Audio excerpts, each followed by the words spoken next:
Hello everyone, and welcome to the All Words Are Free podcast. So today's topic is friendship.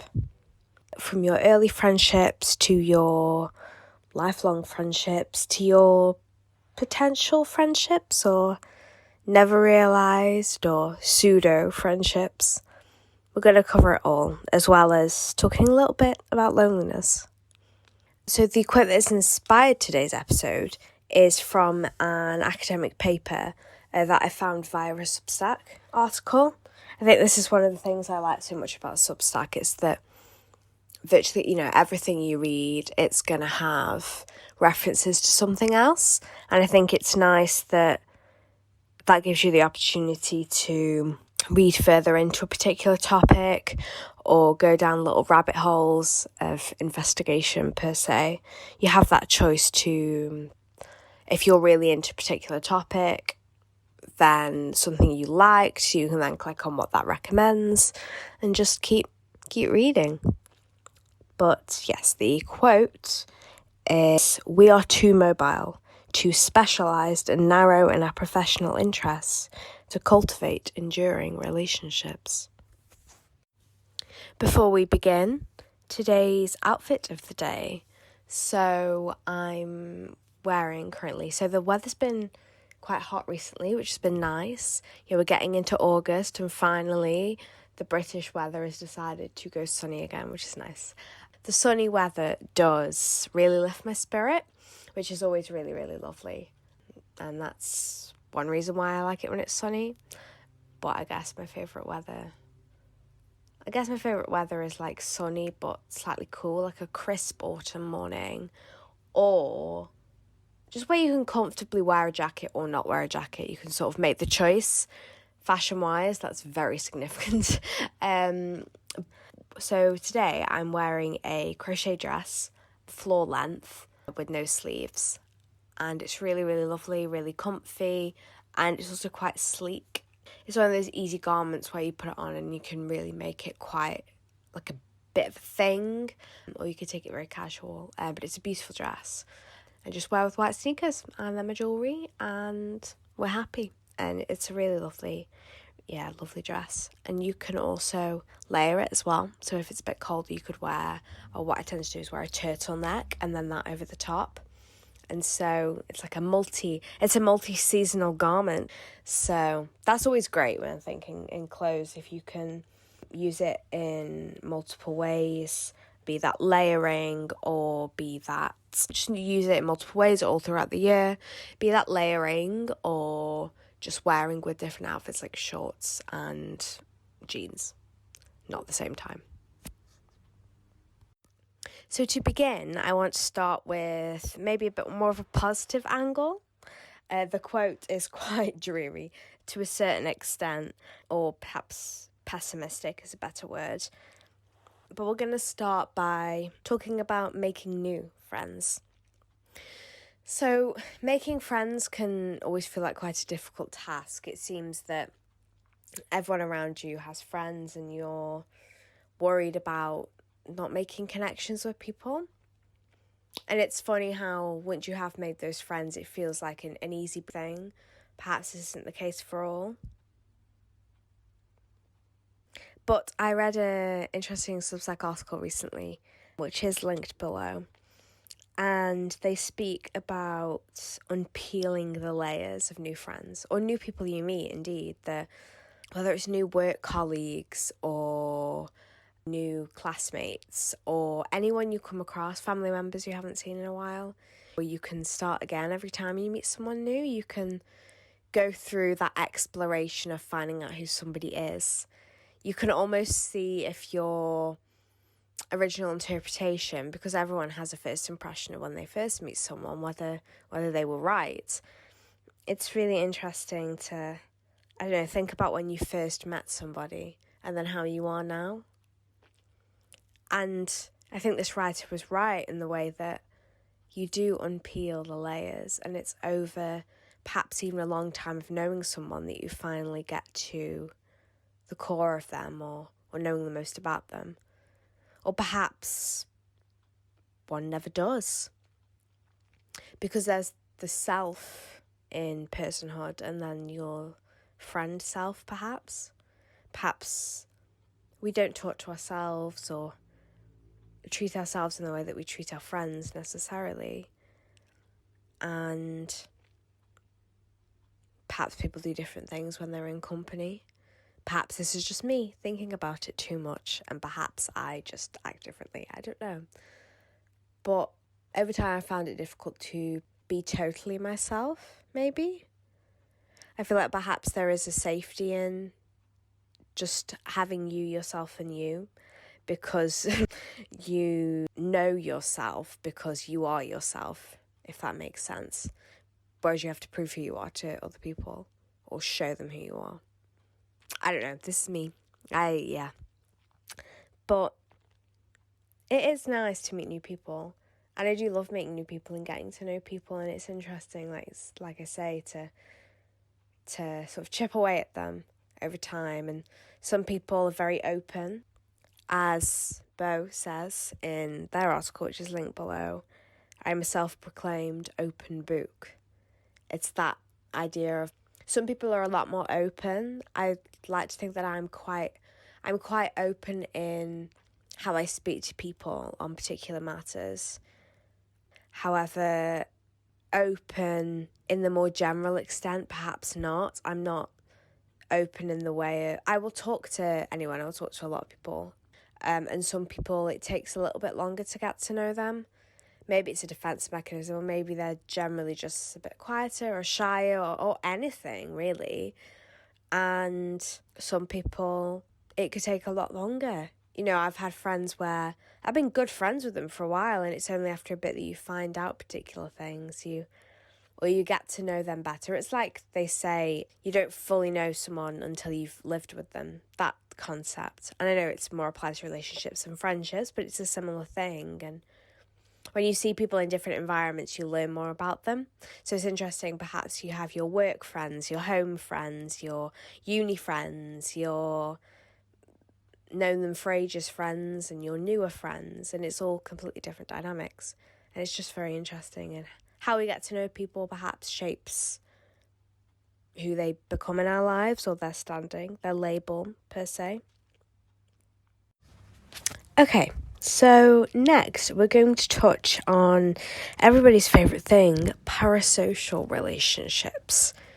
So you may be really into a particular celebrity or love a particular friendship group that you see in your favourite TV show.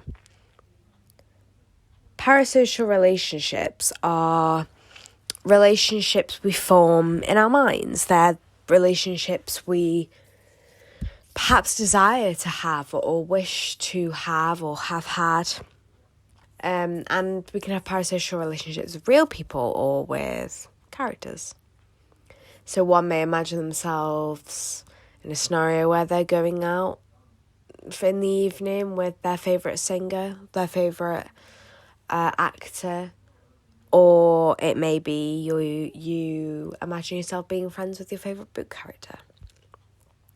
It's things like this, and it's very interesting how it's also that human striving for connection that means that one feels like they not necessarily need to, but feels that they would like to feel like they know the person, and so they can feel close to them in this sort of friendship way, even though they do not know the person. It's this artificial closeness. And this kind of links to pseudo, as I called them, or wishful friends. The idea of people you see around in your own environment. So maybe somebody in your class or somebody at work or anyone that you actually know in real life, but you wouldn't necessarily class them as your friend. Essentially, they've not got to that level of familiarity yet. The idea that these familiar faces, the strangers on the bus or in a queue, the people you see at your regular coffee shop, they're not friends, perhaps you've never even spoken to them, but they're people you see around so much that you almost feel like you have some sort of connection with them, which is very, which is nice. And I think another thing is that, especially the coffee shop one, where maybe you have literally never spoken to somebody, but you just see them a lot within in a cafe setting, and then you see like what sort of things they do and where they tend to go, and you see all these little things about somebody in this particular environment. I think quite interesting. And perhaps you imagine, oh, well, if I got to know them more, or don't know. And how I was saying before about the idea of getting new friends, that as Angelina Hazuri puts it, your best friends at one point were people that you haven't met before. Once complete strangers, now become your familiar faces. I'm quite a reflective person, I've been told. So I find it wonderful to look back at what has happened, what has occurred, and I don't really know whether that changes how I act in my day-to-day or not, but I like to reminisce. I like to think of happy memories and reflect on perhaps more sad ones or darker ones, or maybe melancholy. But I think I'm very much the sort of person to be that how I am now and who I am now and where I am now in life as a whole is all a combination of what's come before. I don't know. I think that's why I find it quite nice to sort of talk to friends and say, oh gosh, when we first met, I couldn't have imagined this, or never saw this one coming, or yeah. Friends are there for a lot of your, especially friends who you've known for a long time, are there for a lot of your big coming of age moments, for your growth, and seeing you maybe at the best times and maybe at the worst of times. But that's why friends perhaps are so special, because they know you better than you know yourself. A friendship dynamic that I really love is in the book Queenie. So I remember it first coming out and I took a photo of it in the bookshop because it's one I wanted to read, and I've only actually just read it 4 years later, and I love it. I think it's wonderful. It's a wonderful novel. And in it, the main character, Queenie, she has a friendship group, and she puts them all in a group chat and calls them the Corgis, which I think is amazing, because Queenie's Corgis, sort of thing. And I loved the dynamic, how supportive they were of each other, and the group of women were for each other. Maybe a reason I like it so much is that I never had this, that my enjoyment is tinged with that sort of dreamy sadness of something that is not mine or never was mine. My closest friends now are my friends that I've met at university, or at least I'd like to think so, so I hope they don't say any differently.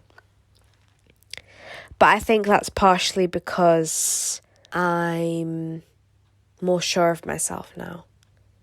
And because I know who I am now and more confident I can express that with others. I think that I've experienced a lot of non-friendship in the past. And so to be finally in an environment and maybe feel a bit more secure in who I am too, I don't want to not say hello and waste the opportunity to meet someone new. I've met a vast number of people while I've been at university, and there are just certain people who you naturally click with more. And I think that's part of the thing behind making friends. And it links into pseudo-friendships, the idea of who you want to be friends with. I want to really make a big effort to be friends with this person, but do you ask yourself why? Some people come along with status, of course, and other people you just think, oh, well, I really like this person. And you do talk to people because you really like them, and you should do. I think it's interesting to think about that aspirational side of friendship. I think definitely in high school I was friends with people who I thought almost I should be friends with, or not everyone in high school. Like, I'm not trying to say that all people in my high school are awful. That's not true at all. What I'm saying is that you have this idea perhaps of belonging to a particular group or clique or whatever in high school because you're teenagers and you're trying to navigate the world. And you want to belong, as naturally everyone does. And at that time, I felt lost. I was searching for perhaps the qualities of some others, and therefore you begin to act like them in a certain way. And the worst thing you can do really is pretend to be someone you're not. So in leaving high school, I've only, I feel, truly become myself. I've truly become me since coming to university. And it's a steady process. There's not a switch to turn that says I can be myself and make friends that truly do gel with who I am and what I want and care for me. But it's a natural process. It's a day-to-day, unnoticeable change until you're down the line. And it's terrifying to think you have to go through that if you're at the beginning. And going into a new environment and being faced with a lot of new people can be scary too. But time does do wonders. And if you truly are just yourself, and I know be yourself is such a cliche, but you'll find the people who you feel most comfortable with, who allow you to belong, who embrace you, who you can call true friends, who mock you perhaps, but who you can call your true friends. And that leads me on to another thing, the idea of a lost friendship. There's a quote in one of the Substack articles linked below. You used to say, I love you to these people. They could be friends, they could be romantic relationships as well. People who used to be so close to you become strangers again. And it's quite saddening almost. And it depends, because obviously it depends on why you don't talk anymore. Friends come from your life situation, right? If you don't keep in contact with people, then you lose people, and it works both ways. And with romantic relationships, there is a different dynamic there. I've had a few friends over the years that I still think about and have lost contact with, or perhaps don't make as much effort to contact as I could or I should. It's people who, because of where we've gone in life, have gone different ways, and I don't really see them anymore, don't see them anymore, and just every so often, I've already said that I'm a very reflective person, a reminiscent person, so bear with me, but when I look back and, remember when we laughed together and how close we were, saw each other every day, and now nothing. And in a similar way, it's interesting to see how my close friends now, for the first 18, 19, 20 years of my life, I didn't know them. They were complete strangers. It's just funny how life works out like that, I suppose. This comes into the idea of what has been termed a friendship recession. So a Substack article, which is linked below, references this friendship recession, stating that in 2019, 30% of millennials often or always said that they were lonely, and 27% said that they had no close friends. And while these numbers seems small, the percentages seem small. There has been a drop recently in the number of friends we can call close, or people spending time with friends in general. I know that when I'm out and about, you see a lot of people on their own, doing their own thing from day to day, which of course is natural, and in fact I will get onto later, but how I quite enjoy my own space. But there definitely is something to be said for the fact that people seem to have less friends now, less close friends, or less interaction with these friends. And in fact, talking about the friends becoming strangers idea, a study conducted in 2024 said that the participants were not eager to reach out to old friends, even if they wanted to, which is very interesting. And it comes into the fear of rejection, I suppose, of that friend not thinking about you as much as you were thinking about them, of not reciprocating. And yet, when you think about it from the other side, I feel that if an old friend contacted me and to know that they were thinking about me, I think that would be quite lovely. But of course, people are apprehensive about what other people will think. It seemed that the initiating the contact was the hardest part. It seemed that this was the issue between two friends, maybe seeing each other after a time or getting back together.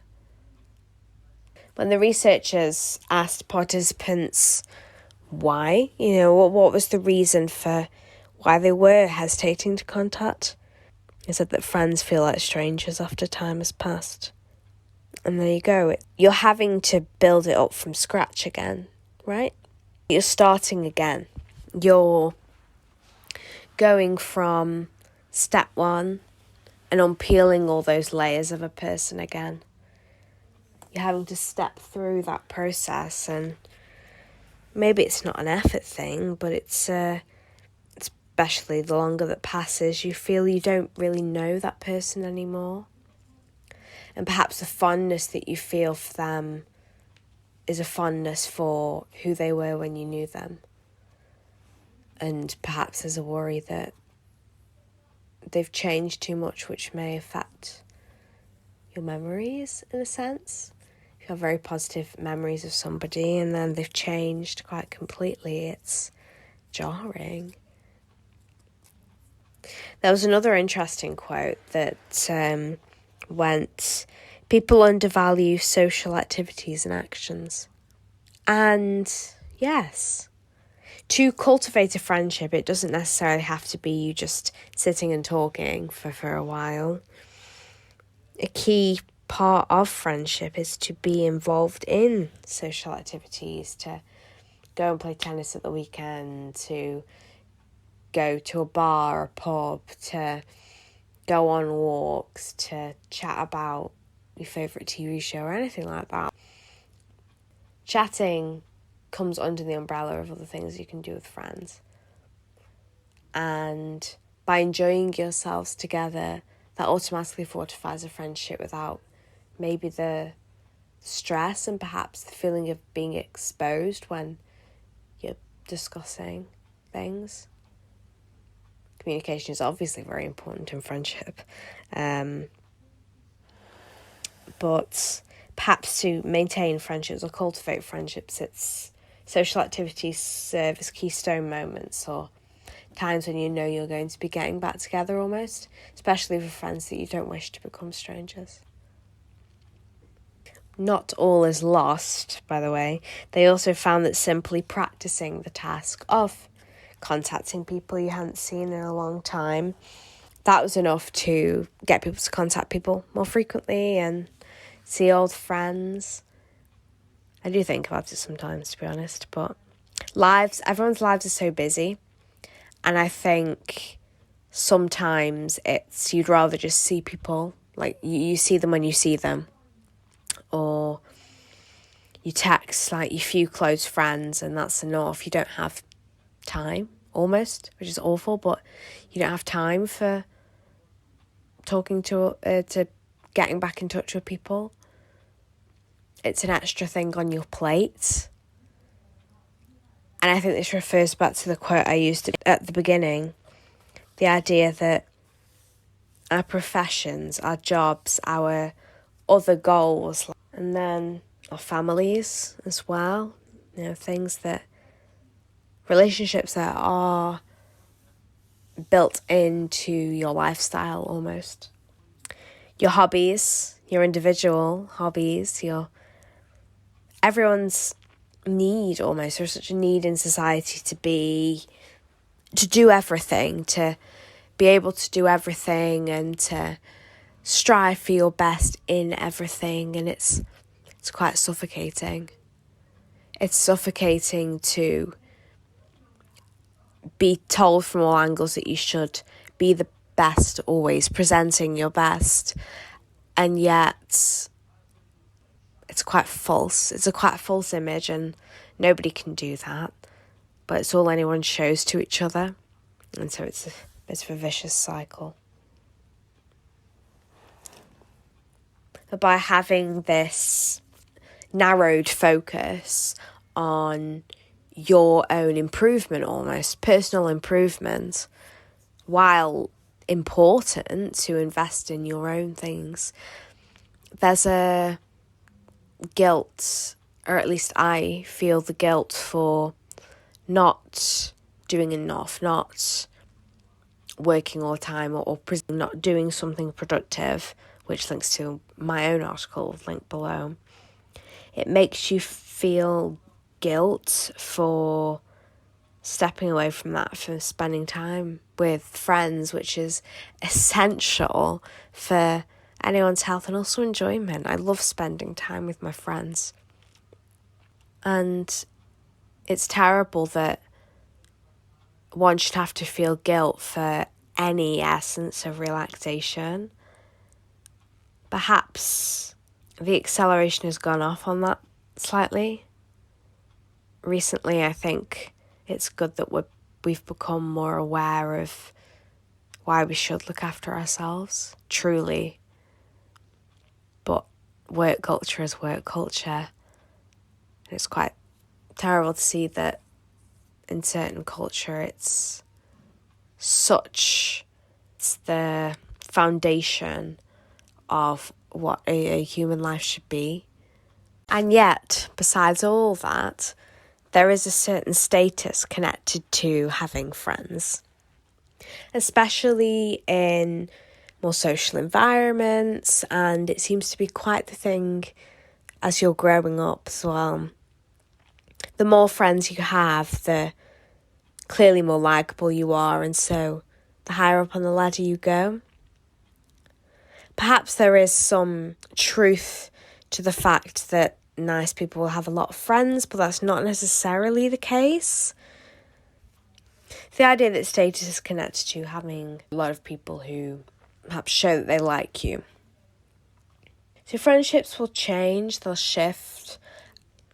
And this point is raised in an article linked below by the Substack Dandelion Seeds, the writer being Eleanor Lucy. And within this piece, the writer mentions that idea of needing to clarify that you do have friends now when you were reminiscing on a time when you didn't so much. To sort of reassure people that, oh, no, I'm good now. I'm one of you.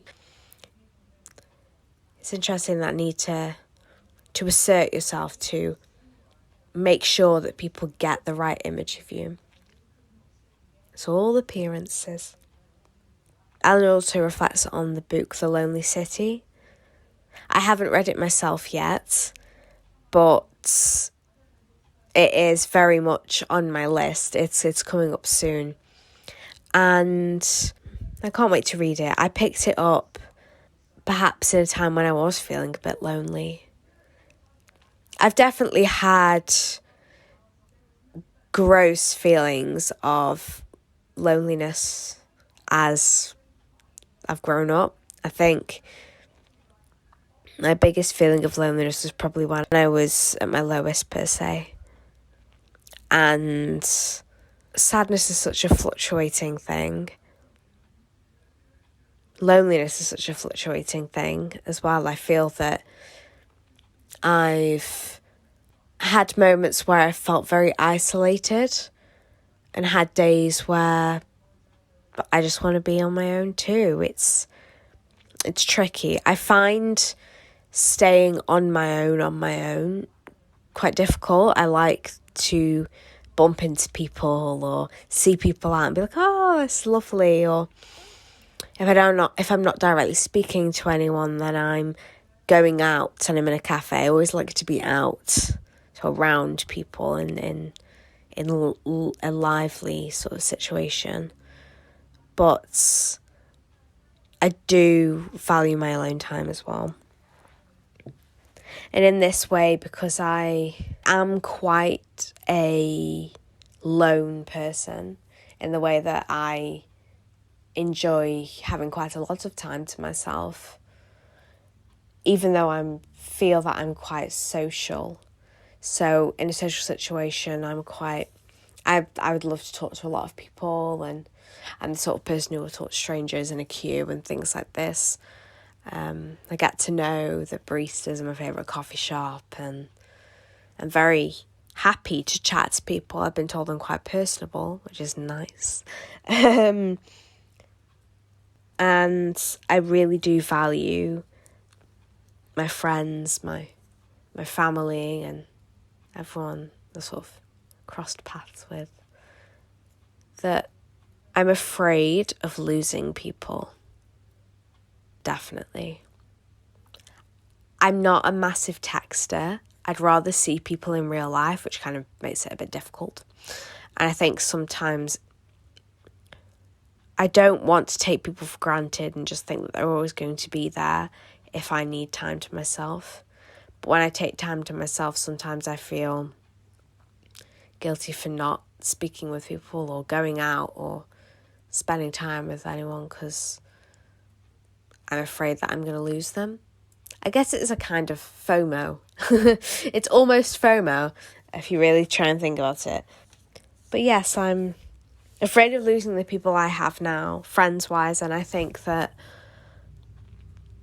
partially does stem from the fact that the friends that I have now are the first people who I felt like are true friends that I can be myself around on a wider scale, and I feel totally comfortable with.